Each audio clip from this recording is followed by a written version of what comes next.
अस्सलामुअलैकुम स्टूडेंट्स। आज का टॉपिक जो हमने डिस्कस करना है ये भी लॉन्ग क्वेश्चन है। इसका नाम है म्यूचुअल इंडक्शन। म्यूचुअल का लफ्ज़ी मतलब होता है बाहमी। बाहमी मतलब बिटवीन टू। ठीक है, इलेक्ट्रोमैग्नेटिक इंडक्शन की एक टाइप है म्यूचुअल इंडक्शन। और यही टॉपिक प्रिंसिपल है ट्रांसफार्मर का, जो एमसीक्यूज भी आता है कि ट्रांसफार्मर का प्रिंसिपल क्या है, म्यूचुअल इंडक्शन।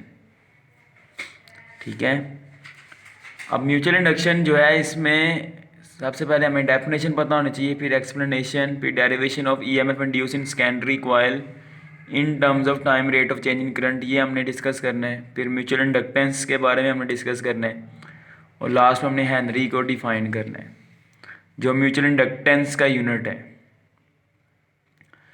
तो डेफिनेशन इसकी ये है म्यूचुअल इंडक्शन की कि इट इज़ अ प्रोसेस, एक प्रोसेस का नाम है in which EMF induce in a coil due to change in current in other coil. कि हमारे पास दो कॉइल्स हैं, तो हम क्या करते हैं, एक कॉइल में करंट चेंज करते हैं, दूसरी कॉइल में ईएमएफ का इंड्यूस हो जाना, ये म्यूचुअल इंडक्शन कहलाती है। कैसे होता है ये प्रोसेस, इसे एक्सप्लेनेशन में अगर हम देखें तो आपने डायग्राम बनानी है जिसमें हमारे पास ये दो कॉइल्स हैं, एक ये प्राइमरी कॉइल है, ये सेकेंडरी कॉइल है। प्राइमरी कॉइल वो है जो कनेक्ट है with battery switch and rheostat, और सेकेंडरी कॉइल हमारे पास वो है जिसे हमने गल्वानोमीटर के साथ कनेक्ट किया हुआ है, जिसमें हम ईएमएफ इंड्यूस करना चाह रहे हैं।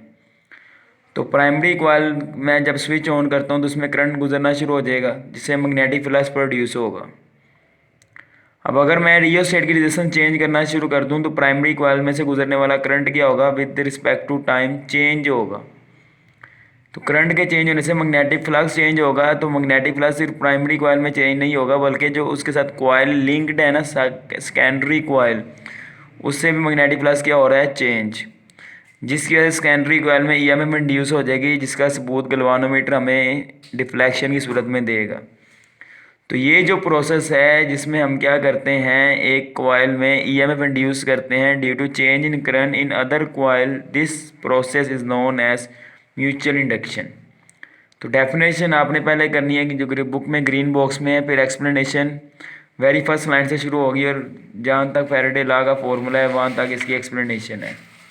यानी ये जो फॉर्मूला फैराडे लॉ का है जिसके मुताबिक EMF induce in secondary coil हम लिख सकते हैं epsilon S is equal to minus N S delta phi S over delta T.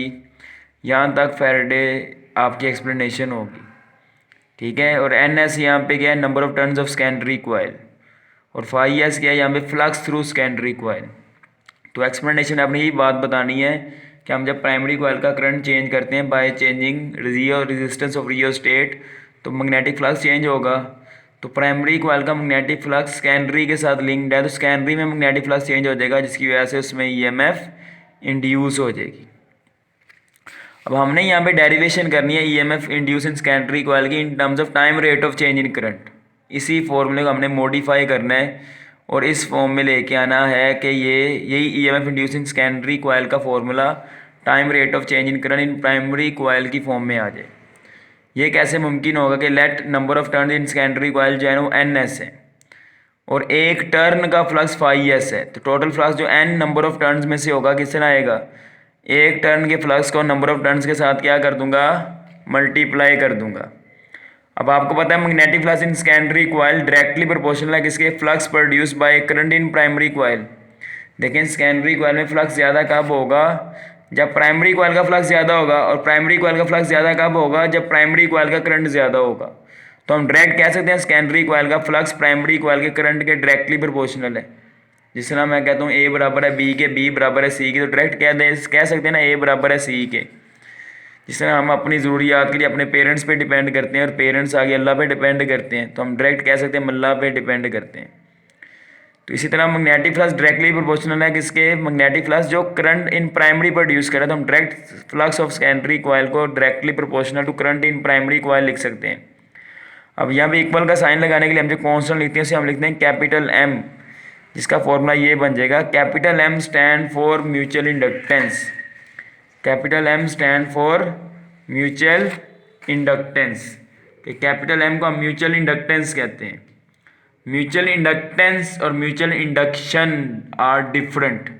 Mutual inductance एक प्रोसेस है, म्यूचुअल इंडक्टेंस एक फिजिकल क्वांटिटी है। म्यूचुअल इंडक्टेंस हमें बेसिकली क्या बताती है, दो कॉइल्स के दरमियान कितना मैग्नेटिक फ्लक्स लिंक करेगा। अगर म्यूचुअल इंडक्टेंस ज़्यादा, इसका मतलब कि एक खास प्राइमरी कॉइल के करंट पे बहुत ज़्यादा फ्लक्स फ्लो करेगा through secondary coil.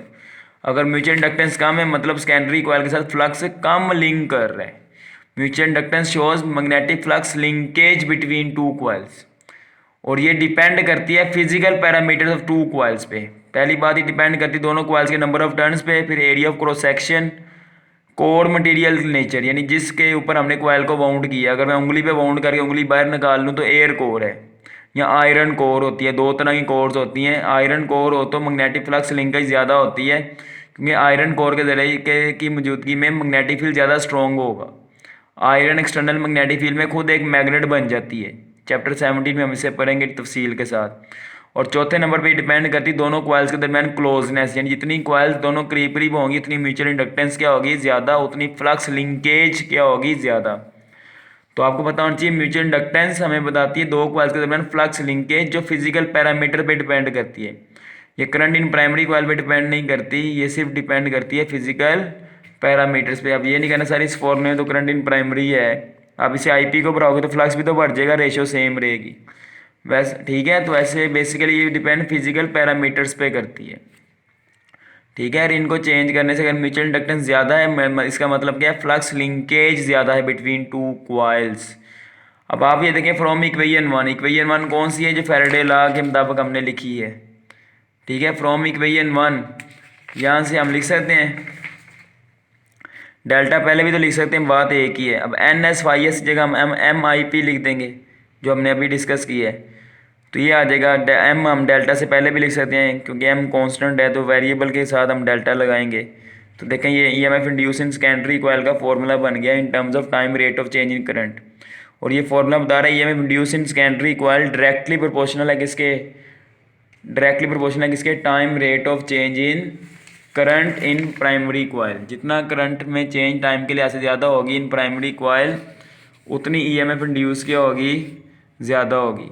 Rate of change in current in primary coil जितनी ज़्यादा होगी, इतनी EMF induce in secondary coil क्या होगी, ज़्यादा होगी।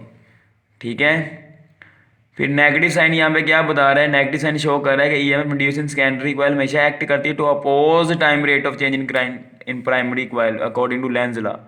यानी अगर प्राइमरी कॉइल में current with respect to time बढ़ रहा है तो EMF induce in secondary coil ऐसी होगी कि उस करंट को वो कम करे, और अगर कम हो रहा है तो EMF induce in secondary coil ऐसी होगी उसको इंक्रीज करे।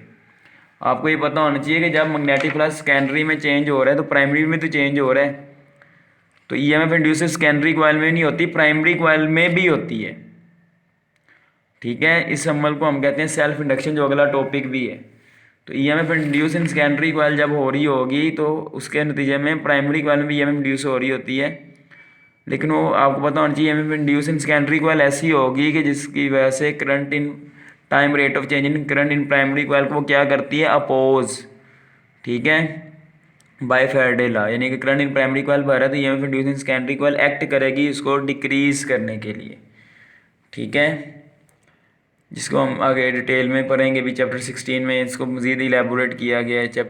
इसी चैप्टर में अगले टॉपिक में भी इसके बारे में बातचीत है। अब म्यूचुअल इंडक्टेंस क्या होता है, इसको हमने डिफाइन करना है। म्यूचुअल इंडक्टेंस फिजिकल क्वांटिटी है, इसको डिफाइन करने के लिए हम लोग ये जो ऊपर हमने अभी फॉर्मूला ड्राइव किया है, ठीक है, म्यूचुअल इंडक्टेंस का time rate of change in current की फॉर्म में जो फॉर्मूला हमने अभी ये वाला बनाया है, इस फॉर्मूले की को यूज़ करते हुए मैं यहाँ पे लिख सकता हूँ एम को epsilon S over delta I P over delta T. बात तो एक ही है, माइनस साइन को मैंने इग्नोर कर दिया, इग्नोर नेगेटिव साइन। तो यहाँ से हम लिख सकते हैं म्यूचुअल इंडक्टेंस को ratio of EMF induce in secondary coil and time rate of change in current in primary coil is known as mutual inductance. ठीक है, हम डिफाइन करने के लिए फॉर्मूला यूज़ कर रहे हैं, वैसे भी डिपेंड इन पे नहीं करती, डिपेंड फिजिकल पैरामीटर पे करती है। यानी कि दो कॉइल्स की म्यूचुअल इंडक्टेंस ज़्यादा होती है, इससे क्या मुराद है, हम दो तरीके से इसको ले सकते हैं। एक ये कह सकते हैं कि इसका मतलब है कि दोनों कॉइल्स के दरमियान मैग्नेटिक फ्लक्स लिंकेज ज़्यादा होगी। हम ये भी कह सकते हैं कि अगर दो कॉइल्स की म्यूचुअल इंडक्टेंस ज़्यादा, इसका मतलब है कि एक particular time rate of change in current in primary coil के लिए EMF induce in secondary coil ज़्यादा होगी। कि अगर दो पेयर ऑफ कॉइल्स है हमारे पास, ठीक है, अगर उसकी म्यूचुअल इंडक्टेंस ज़्यादा आ रही है, इसका मतलब क्या, उसमें आप time rate of change in current from in primary coil की खास वैल्यू पे ज़्यादा ईएमएफ इंड्यूस होगी इन सेकेंडरी कॉइल। अगर कम इंड्यूस होगी तो म्यूचुअल इंडक्टेंस क्या होगी, कम। ठीक है, और डेफिनेटली जब EMF induce in secondary coil ज़्यादा होगी for particular value of time rate of change in current in primary coil, तो उस वक्त मैग्नेटिक फ्लक्स लिंकेज भी बिटवीन टू कॉइल्स क्या होगी, ज़्यादा।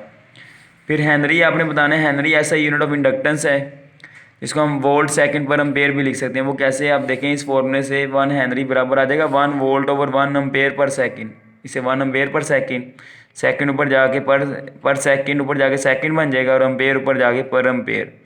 अब वोल्ट पर एम्पेयर को हम ओहम भी लिखते हैं, तो ओहम सेकंड भी हम लिख सकते हैं। ये बहुत ज़्यादा इंपॉर्टेंट एमसीक्यूज है। और म्यूचुअल इंडक्टेंस 1 हेनरी कब होगी, जब 1 वोल्ट ईएमएफ इंड्यूस होगी इन secondary coil for 1 ampere per second time rate of change in current in primary coil. तो ये डेफिनेशन है हेनरी की, आपको एट दी एंड बहुत अच्छे तरीके से आनी चाहिए। तो आज का लेक्चर जो है यहाँ पे कंप्लीट होता है। ठीक है, उम्मीद है आपको समझ आ गया होगा। बाकी जो सवाल है आपने लाजमी मेरे से पूछना है। इंशाल्लाह अगला टॉपिक हम कल डिस्कस करेंगे। अल्लाह हाफिज़।